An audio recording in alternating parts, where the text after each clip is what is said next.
Well, good evening, ladies and gentlemen, and welcome to another edition of Seeing Beyond and Through with Monty.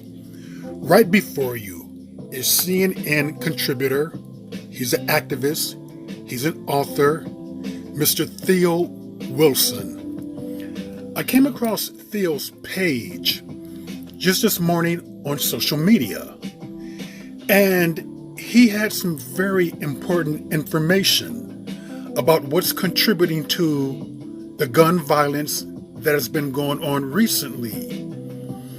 And basically, it's a very eye-opening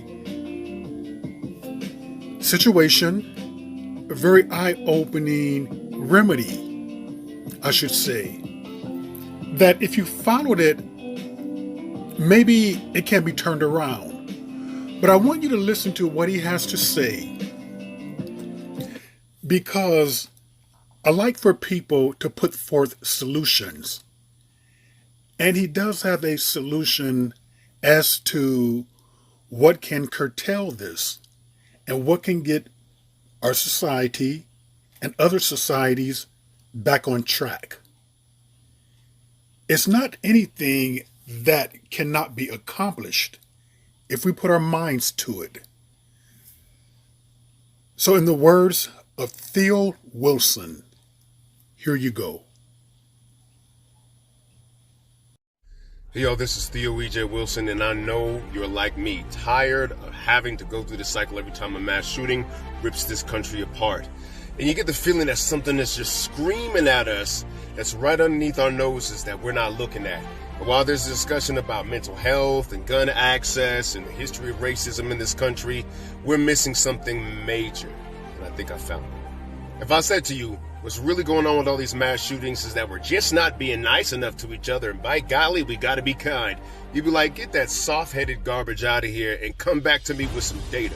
But if I said to you, the thing that's making us unsafe is actually the phenomenon of social cohesion erosion, not just mental health crises, well, maybe I'd have your attention. Sociologists have long known that the way that we interact as a society is the actual soft power glue that holds society together. In fact, according to the World Economic Forum, social cohesion erosion is one of the top 5 deadliest threats to humanity itself, up there with nuclear war and climate change. These sociologists, they sit in bars and bus stops and coffee shops, and they just look at the value-added interactions between human beings, the eye contact, the smiles, the small talks, the handshakes, the laughter. And you can add this up to a real potion to actually gauge the social cohesion of a society. In America, we at an all-time low here, and this is how it affects our safety. They've compared 2 well-armed societies on this planet and found social cohesion is the major difference between who gets killed and who does not. The first society is America. The next society is the country of Switzerland. With all the gun access that Switzerland has, even when it comes to their youth, they don't have this mass shooting problem. And a part of it is due to their gun laws, but the gun laws are a reflection of their social cohesion. In a place with high social cohesion, even if you are born with a tendency towards psychopathy and sociopathic behavior, by the time you get to 18, that is nurtured out of you. But if you are in a society that has low social cohesion, the isolation and the disconnection will exacerbate that mental health issue to the point where you start acting violently. But what's the point of kind behavior if the systems are cruel?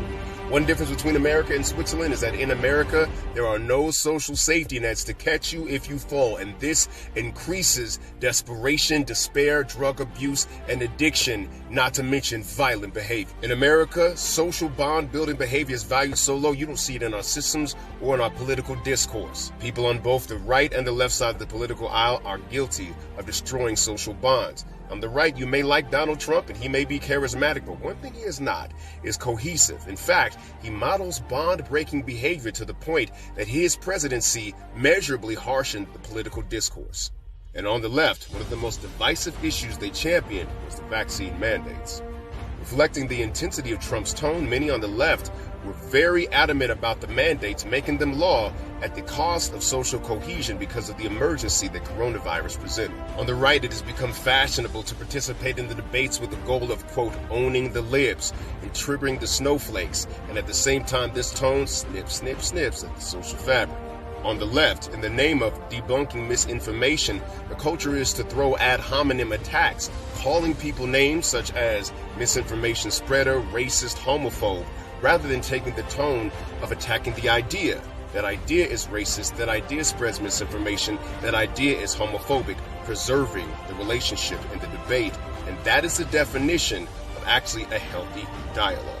Whether it's daily interaction or political discourse, preserving social bonds and cohesion is nowhere in our value system, and on the front end it seems insignificant, but on the back end, bodies lie in the wake. And with all of the harshness of tone in this country, and with the very low social cohesion that we have, for guns to stay in the mix is almost impossible. Conversely, what Switzerland teaches us is that with high social cohesion and harmonious human interaction, the guns can stay. Now I'm going to ask you, which one is actually more likely to take place? That we remove all of the guns from this country so that we can reduce the mass shootings, or that we undertake the task of rebuilding the social bonds, cohesiveness, and kindness in the tone in which we interact in this country, regardless of political background or racial origin? I'm not going to say it's going to be easy, but functionally it is simpler. Because one of the interesting things, and if you notice this, after a tragedy, pro-social bond building behavior ends up taking place. Now, whether it's grieving, whether it's calling folks, whether it's connecting, whether it's making sure that we have the dialogues or holding our children closer, in tragedy is the built-in antidote to make sure that these tragedies do not happen again or happen less frequently, but we are not prioritizing or understanding what's really going on. It is pro-social bond building behavior that will create the legal framework to make sure that we have the right laws in place to protect ourselves. That means we cannot put the cart before the horse. It's not the laws that would make us safer. It's that social cohesion creates the laws, and the laws reflect the values of the culture. So ask yourself, are you a bond breaker or a bond builder? Rebuilding the social cohesion in this country is something that is actually entirely in your hands. And now that we got the data, we can prove to you that it matters. And time is of the essence. When you consider that everybody who died in this last mass tragedy knew about the people who died in the one before, it's only a matter of time before one of us is personally touched and affected by this scenario. We either rebuild the social fabric of this country, or one of us will be the body that slips through the cracks next. My name is Theo Wilson. Like, follow, and share this message out if you feel that it's important to talk about. Thank you.